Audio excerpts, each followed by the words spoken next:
Police എന്ന് പറഞ്ഞാൽ ഇപ്പോഴത്തെ പോലീസ് ഉണ്ടല്ലോ വിക്രമ, ഒരു 1.5 പോലീസ് വരും. നോക്കടാളിയാ, ദാണ്ടേ കുയില് വരുന്നളിയാ, കുയിൽ.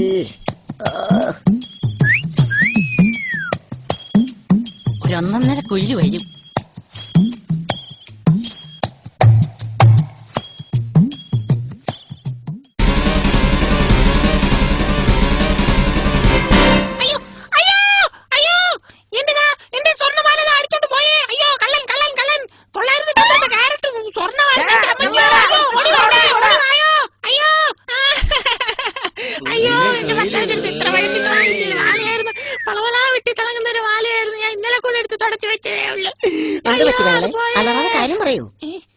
പച്ചക്കറിയും വാങ്ങിച്ചോണ്ട് വരുമ്പോഴാ 5 പവന്റെ മാല കള്ളൻ കൊണ്ടുപോയി.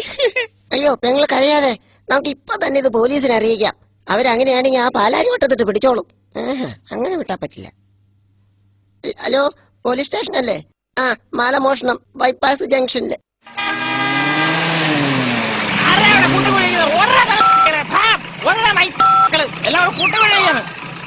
നിന്റെ അമ്മേനെ കെട്ടി ഞാൻ കൂടി പോവിണ്ട.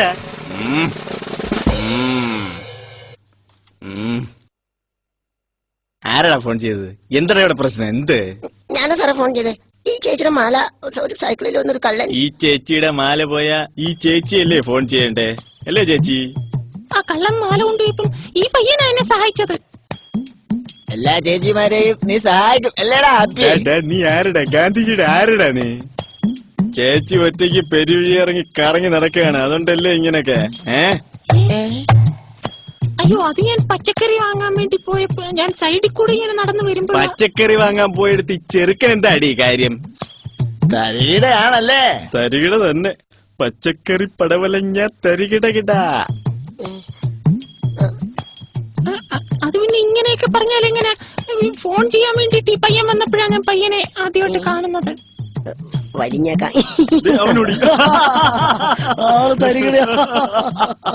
അവൻ ഓടി. ഇനി ചേട്ടത്തിക്ക് വലിയ പരാതി ഒന്നും കാണൂല്ലല്ലോ. എന്റെ മാലയുടെ കാര്യത്തിൽ തീരുമാനമൊന്നും ആയില്ലല്ലോ. തീരുമാനം ഇങ്ങനെ വിലപിടിപ്പുള്ള ആഭരണങ്ങൾ ഇട്ടുകൊണ്ട് സ്ത്രീകൾ ഇങ്ങനെ ഒറ്റയ്ക്ക് ഇതുവഴി ഒന്നും നടക്കാൻ പാടില്ല എന്നുള്ള കാര്യം പഠിച്ചല്ലോ. അത് തന്നെ തീരുമാനം, മനസ്സിലായ? അയ്യോ, അപ്പൊ കള്ളം കൊണ്ടുപോയി എന്റെ 5 പവന്റെ മാലയുടെ കാര്യം എന്തായി? ചേട്ടത്തി ഒരു കാര്യം ചെയ്, നാളെ സ്റ്റേഷനിൽ വന്ന് ഒരു പരാതി എഴുതിക്കൊട്. സ്റ്റേഷനിൽ ചെന്ന് പരാതി എഴുതി കൊടുക്കാനോ? ഇപ്പൊ എന്റെ മാലയെ പോയിട്ടുള്ളൂ, ഇനി സ്റ്റേഷനിൽ ചെന്ന് എന്റെ മാനം കൂടെ കളയണോ?